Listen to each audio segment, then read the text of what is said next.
Hey everybody, welcome back to the channel. So I just got back from New York and I'll share with you here in a minute my haul that I got. I definitely got more stuff than I intended. But first, I wanted to take a minute and maybe I'll give you a quick summary of York from my perspective. I didn't take any footage, but I can kind of walk you through my experience.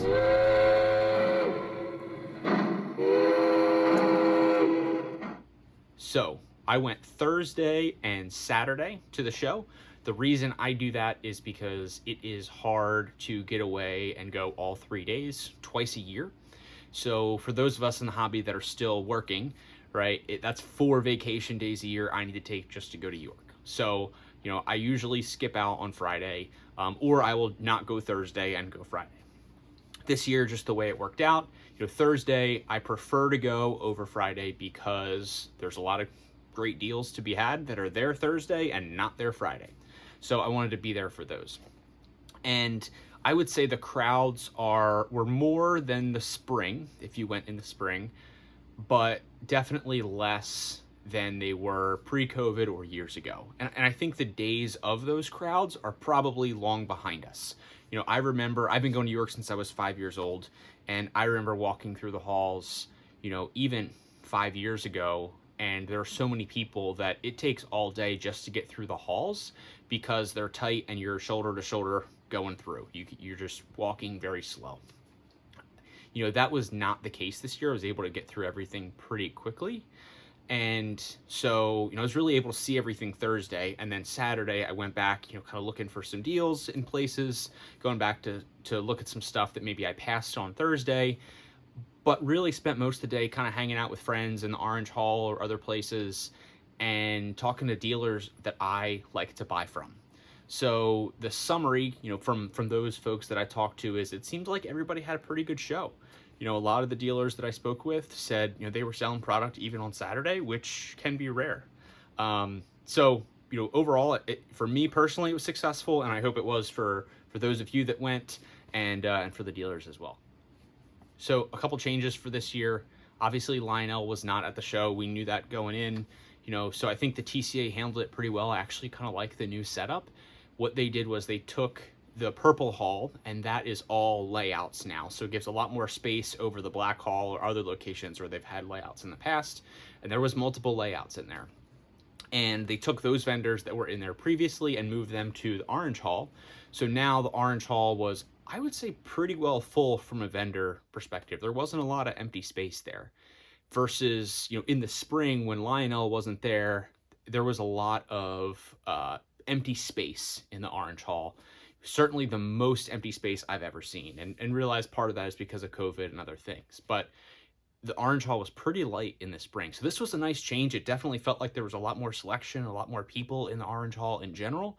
And I spent a lot of time there. So from my perspective, that change worked out really well. Obviously, we'd love to see Lionel at future shows, and it's always great to talk to them. So hopefully they decide to come back and there's space that can be made for them. All right, so let's get into what I got. So first thing, had to get my Trains t-shirt. It seems like most people at the show, were able to get one of these, especially if you were there Thursday and Friday. I will definitely wear this. In fact, I already have. Next thing I got was a few MTH cars. So I picked this up in the Orange Hall. This is a Gerber 36-foot reefer. I have a 1-year-old son, so we see this brand a lot, and I've been trying to get some reefer cars, some wood-sided reefers that are not just yellow.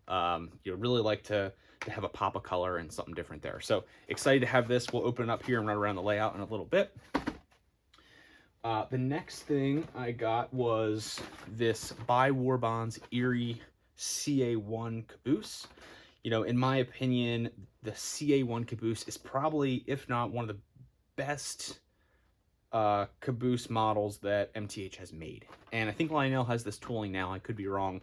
But this is super detailed, and I love this paint scheme. So we're definitely going to open this up and run it around here. Of course, if you follow my channel, you know that I love milk cars.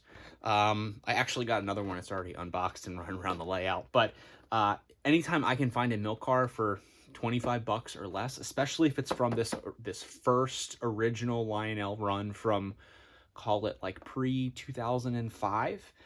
Anything after 2005, they start to have zinc pest issues, and then the last run has truck and coupler issues. But this original run was the best. And so what I do is I take these cars and I will strip off the decals that are on here or the paint for the lettering, and I will repaint them. So I've been doing several of those, and that's likely the fate of this car as well. I picked up an R50B, so next to the milk cars, this is probably my next favorite type of car. So these are awesome. Picked this up for 20 bucks in the Silver Hall on Saturday. So a great deal that I couldn't pass up. All right, so this is another milk car that I got. As you can see, I've already opened it. So it's out on the layout, and I just couldn't wait to get it out of the box. I'll show you what that looks like here. Now, last but certainly not least is these 3 MTH GP40s. Now, if you watch my channel, you know that most of what I have and you know I'm really passionate about is steam.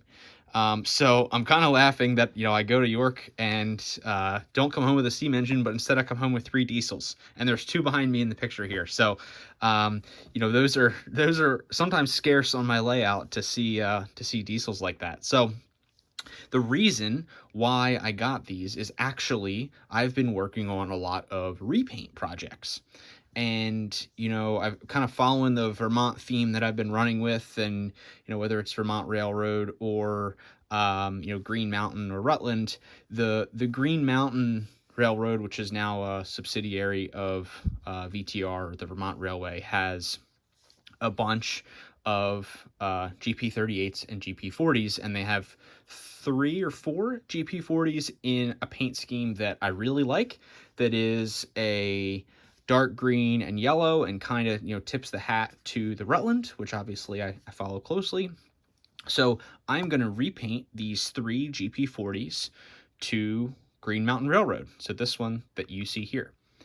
Now, these 3 are actually, we have the B&M or Guilford Rail System here is a PS2 powered unit. The Reading is a PS2 powered unit, and then the Chicago and Northwestern is actually a dummy. So I don't need 3 powered units, so that's perfectly fine. So here's kind of a sneak peek at what I've been working on and practicing, is repainting some of these diesels. So this was an MTH RS3 that I did, and I'm going to do another one of these, and I'll do a video on the whole process because I've had a lot of people ask me about it, you know, from some of the things I posted on social media. But I'm going to take, you know, probably a similar green and yellow here and repaint those other 3 to the Green Mountain Railroad GP40s. So, you know, this is far from perfect, and it's been a great practice project for me, though. This was a Rail King RS3. I bought at a show for like 150 bucks, and it's a Proto 2 3-volt, so it'll run forever. And I've learned a ton. I think I've repainted it like 3 times in the process of actually getting it to where it is now. And there's a couple little things, you know, that I could point out here, but you could probably see as well that, you know, could be better. But this was my practice engine. I'm going to do another one, and then I'll do those 3 GP40s, so that should keep me busy for most of the winter. And I know I talked about this milk car that I already unboxed and had running around the layout. And first of all, I just want to give a huge shout out and thank you to Stu Rankin from Metka and TCA. Stu knows that I collect these milk cars, and I've been emailing him for probably 6 or 8 months now, looking for one of these. This was a custom run that was done for the 2021 convention last summer, and I missed it. I collect these milk cars. I have every single one that Lionel has produced, and probably another 20 or so custom cars that I've painted. I just love them. I can't get enough of them. So I think out of everything from the show, you know, this is probably my favorite. And you're probably laughing, saying, you know, Eric, you got 3 engines. How could this be your favorite? But just looking at this thing, there is so much detail on this car. And the paint job is just absolutely gorgeous. It's a little dusty, so it needs to be dusted off, but that's not a big deal. And, you know, we've got marker lights on the back, so there's actually green and red there. But they are just an awesome car, and I love that kind of patriotic scheme. I don't have an Erie scale engine to run this with, but maybe that gives me a reason to buy an Angus or a Triflex, and that's what I'm telling myself. So very cool. And here's a closer look at that reefer. You know, if you've seen one, you've seen them all. But I love the pop of color here. You know, like I said, just looking for some more 36-foot reefers that are not yellow. Got enough of those. So that's what I got at York. Before we run some of the stuff around the layout, I can't emphasize it enough. It was so awesome to see, some of you who actually follow my channel and watch these videos. That is so cool. Those of you who stopped me to say hi, and to also talk to some of the other people out there that are putting great stuff on Instagram and YouTube and other places, Discord and other things. It's great to put a face to some of those names and folks that we're constantly interacting with and chatting with and talking with. It was so cool to actually see them, shake their hand, and spend a little time together over the course of York. So last thing here, just a huge shout out to Chris from Chris's Trains and Things, who had several of us over throughout the course of the event. His layout is absolutely fantastic. It is a work of art, and if you haven't checked it out, be sure you do that. So without further ado, let's run some of the stuff around the layout. I've got quite the consist here of 3 GP40s and a bunch of wood-sided reefers. So by no means prototypical, but we're gonna have some fun with it. So let's do it.